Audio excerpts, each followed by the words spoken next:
vamos ao grande tema da nossa aula de hoje, que seria como a gente pode, em poucas palavras, né? E aqui, lógico, que como muitos daqui não vão poder fazer nenhum tipo de... A ideia não é usar suplemento, hormônio, a ideia é falar o quanto o estilo de vida pode e deve ser usado para potencializar a nossa disposição, né? Então, a base é essa. E aí, sim, aí, em cima disso vai vir algum medicamento, vai vir algum suplemento, vai vir algum hormônio.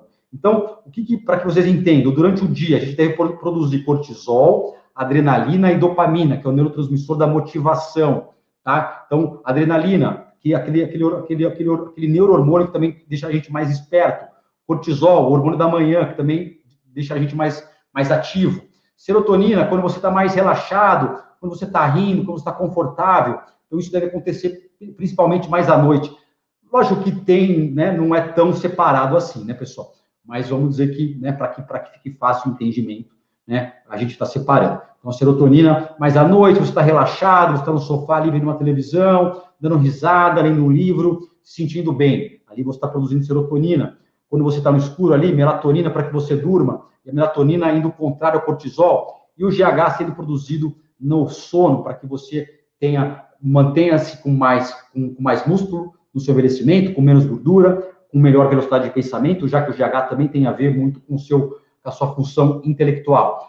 Aqui, para que vocês entendam essa questão da melatonina e do cortisol, aqui, ó, mostrando aqui, ó, stress hormones. Pensando em estresse, não é só estresse ruim, não, tá? Estresse, agora, por exemplo, eu estou sob estresse, mas é um estresse benéfico, é um estresse que está me motivando a estar aqui, tá? Então, você tem o estresse do seu compromisso, que é o estresse bom. O estresse, na grande maioria das vezes, ele é bom. Mas se eu tivesse aqui passando mal, de nervoso, eu tivesse aqui tendo um ataque de pânico, isso seria um estresse ruim, tá? Então, minha frequência cardíaca, ela tá boa, eu não estou respirando de forma ofegante, eu estou me sentindo bem, eu estou me sentindo motivado, isso é o estresse bom. As pessoas que não têm a ausência de estresse do envelhecimento, inclusive, é ruim, elas aceleram a depressão. Então, a aposentadoria, nesse caso, quando ela para de fazer alguma coisa, quando não tem mais horário, muitos entram em depressão. Então, o que se deve fazer hoje, quando você eventualmente não tem que trabalhar, você tem compromisso, vai fazer aula de piano, vai fazer academia, vai fazer qualquer coisa que você tenha compromisso com alguém, que você tenha que prestar algum serviço, por exemplo,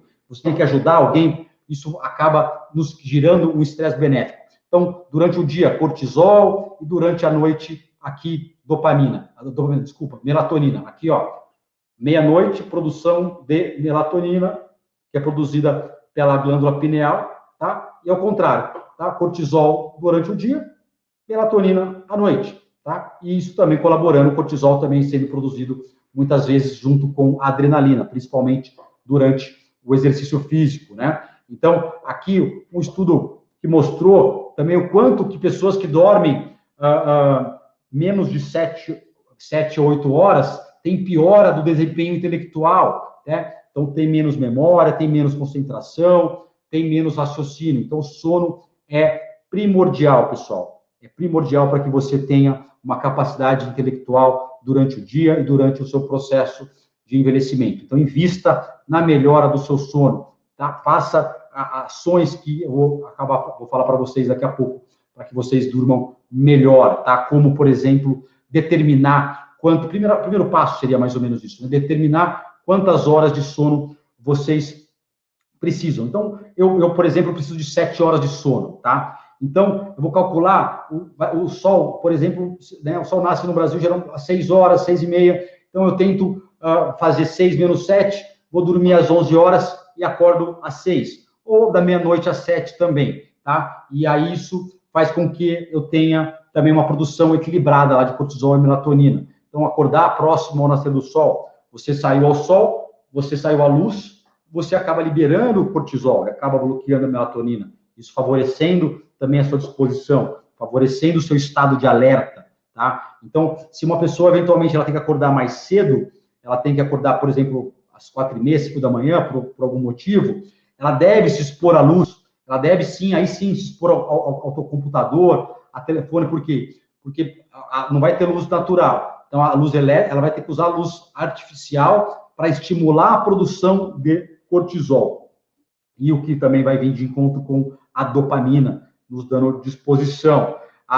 O exercício físico, se essa pessoa... Eu não estou falando que necessariamente você tenha que ir para uma academia logo de manhã, se você quer eventualmente usar isso para aumentar o seu cortisol, você pode fazer alguma atividade no banheiro, ali, o polichinelo, fazer uma flexão de braço, fazer um agachamento, porque isso vai aumentar a sua frequência cardíaca, isso vai aumentar a produção do quê? De adrenalina, tá? Então, quando você fica mais ofegante durante uma atividade física, se você fizer o seu máximo de flexões, se você fizer o seu máximo de agachamento, em uma série, você já fica levemente cansado, concorda?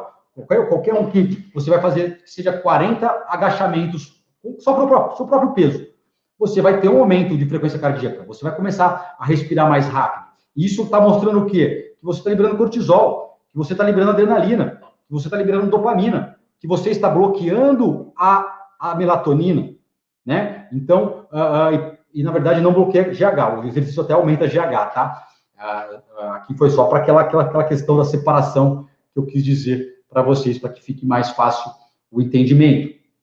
Então, essa atividade física, mesmo que não numa academia, já vai ajudar nisso, tá? Mas se você simplesmente ir andando para um lugar e sua frequência cardíaca não se elevar, e você não gerar nenhum estresse para o seu corpo, seja do ponto de vista cardíaco ou muscular, você não vai ter essa liberação, tá? Não vai adiantar um passeiozinho discreto para que você realmente, né, você aumente essa produção de cortisol que eu estou falando, que acho que aumenta um pouco, né? Vai aumentar mais do que se você ficar no sofá, né? Mas se eu estou querendo realmente ser incisivo nisso, eu quero melhorar essa disposição, eu tenho que fazer tudo para que isso funcione, concorda? Então, não vai adiantar, né? A ideia é seguir tudo à risca para que você realmente melhore a sua disposição. Então, aqui outro estudo mostrando também o quanto que a atividade física melhora a sensação de energia e reduz a fadiga, né? Então, e aí vocês entendem o porquê que se você fizer um exercício também muito intenso à noite, o que vai acontecer? Você vai liberar o hormônio do estresse, que era para estar durante o dia, vai liberar durante a noite, né? Então, aí você vai liberar adrenalina à noite. Você vai liberar cortisol à noite, se você fizer muito exercício físico durante a noite. E era o que eu fazia. Eu fazia exercício físico no período noturno. E aí eu acabava tendo o quê? Disruptura do relógio biológico. Eu acabava tendo que tomar remédio para dormir, né? E acabava que isso impactava diretamente na minha saúde. Então, para quem tem problema de sono, para quem tem problema de fadiga crônica, o exercício físico ele deve ser feito durante a luz. Não necessariamente de manhã, pode até ser feito no meio da tarde ou até no fim da tarde, mas à noite, como eu fazia, realmente não é legal para essas pessoas. Tem pacientes que, por exemplo, fazem às 9 da noite e fazem atividades intensas e chegam e dormem depois, tá? Se é uma pessoa que não tem... Nossa, eu durmo... E se isso acontece com você, pô, sorte a sua, tá? Sorte a sua, continue, não vejo problema. A ideia é se você tem essas queixas, se você tem problema de sono, né, realmente você deveria, ou problema de fadiga crônica, você deveria não fazer isso, tá? Seria mais uma medida importante, tá? Outras medidas também comportamentais, né? E também muito linkada ao cortisol, tá? Por quê? Porque o carboidrato, o açúcar, quando se eleva, ele diminui o cortisol. Não é à toa que quando um animal ele está com fome, ele vai atrás de comida, e quando ele come, ele deita. Então, se você é fadigado, você acorda e come um pão com suco de laranja de manhã, você vai ter um pico de açúcar de manhã. Isso vai diminuir o seu cortisol. E eu falei para vocês o quanto o cortisol também ajuda na disposição. Quando você toma um café, você sem saber, você está querendo o quê? Estimular o cortisol, estimular a adrenalina, tá? E para que você também não atrapalhe essa produção natural de adrenalina e de cortisol, o café, idealmente, tem estudo que mostra isso, que ele deveria ser usado 2 horas depois de acordar, tá? Porque aí o cortisol já está mais baixo, e você vai lá e toma o café para que você dê uma nova despertada. Então, se viu que quando você toma o café logo pela manhã, você pode o quê? Ter menos sensação prazerosa em relação à cafeína, ficar mais tolerante, ou seja, precisar de doses maiores para ter o mesmo prazer, ou nem sentir mais nada, que é o que acontece com a maioria. A pessoa começa tomando, né, uma xícara de café de manhã, depois de vários anos, ela toma 10 xícaras e não sente absolutamente nada, e às vezes fica até mais fadigada E às vezes fica até aí não dorme mal e fica cansado, inclusive, né? Então, para que isso potencialize, se você consegue postergar um pouco a sua ingestão de cafeína, que é uma bebida fantástica, tá? Desde que você não coloque açúcar, ela vai te ajudar muito a melhorar a sua disposição, a sua concentração. O próprio banho frio, então, quando você tomou o banho frio, né, que hoje está na moda, né, hoje tá ficando mais frio, fica mais difícil, mas não necessariamente você precisa tomar, já entrar diretamente na água fria. Você pode começar com a água quente e tomar uma ducha fria no começo. O que acontece? O que acontece quando você entra na água fria? Você aumenta, as pessoas percebem que você respira mais rápido, que você aumenta a frequência cardíaca. O que está acontecendo? Adrenalina, né? Se a gente quer adrenalina de manhã, o que você tem que fazer? Tomar um banho frio de manhã. Se você está cansado, vai lá tomar um banho hiper mega quente, o que vai acontecer? Você vai relaxar, né? Então, as pessoas, quando elas ficam na hidromassagem quente, elas têm o quê? Diminuição de pressão arterial. Até porque a água quente dilata os vasos, faz vasodilatação periférica, para você perder calor para o meio e você ter uma redução da pressão arterial, tá? E aí, quando você tem o contrário, isso pode até aumentar a pressão. Então, pessoas até com hipertensão não controlada não é bem-vindo que elas se exponham muito a temperaturas muito frias. Não é à toa que as pessoas infartam mais no frio, porque o frio faz vasoconstrição, aumenta a produção de adrenalina, aumenta a pressão, a pessoa eventualmente tem um infarto, tem um AVC. Mas se você tem uma pressão controlada, que é o que deve se fazer, se você não tem hipertensão, eventualmente você pode se beneficiar da exposição a um banho frio para que você melhore também a sua energia. Como eu disse ali, então, muito carboidrato de manhã, muito açúcar, pouco cortisol, mais cansaço, pessoal. E então, não necessariamente você precisa não comer, né, nenhum tipo de carboidrato. Come um carboidrato mais fibroso, né? Por exemplo, as frutas mesmo, uma fruta com aveia, uma salada de fruta com aveia, com os ovos, um abacate com whey, né? São coisas que eventualmente não vão liberar pouco açúcar no sangue, né? Ou até um leve jejum, né? Com os ovos, tudo isso vai acabar favorecendo que você não tenha uma elevação tão importante do açúcar, né? E aí outras medidas para que você também potencialize sua melatonina e até o seu GH noturno, né? Lembra do GH, hormônio anti-envelhecimento, que melhora a composição corporal. Assim como o açúcar diminui o cortisol, o açúcar também diminui o GH, tá, pessoal? Então, quanto mais açúcar, menos GH. Então, se você come também lá, vai lá e toma um leite com Nescau antes de dormir, né? Vai lá e come um misto quente, vai para a cama, né? E toma um suco de fruta lotado de um suco de melancia, ou toma até um refrigerante. O que vai acontecer? Liberação de açúcar à noite, pouco GH, né? Você não vai se beneficiar do seu pico de GH noturno, né?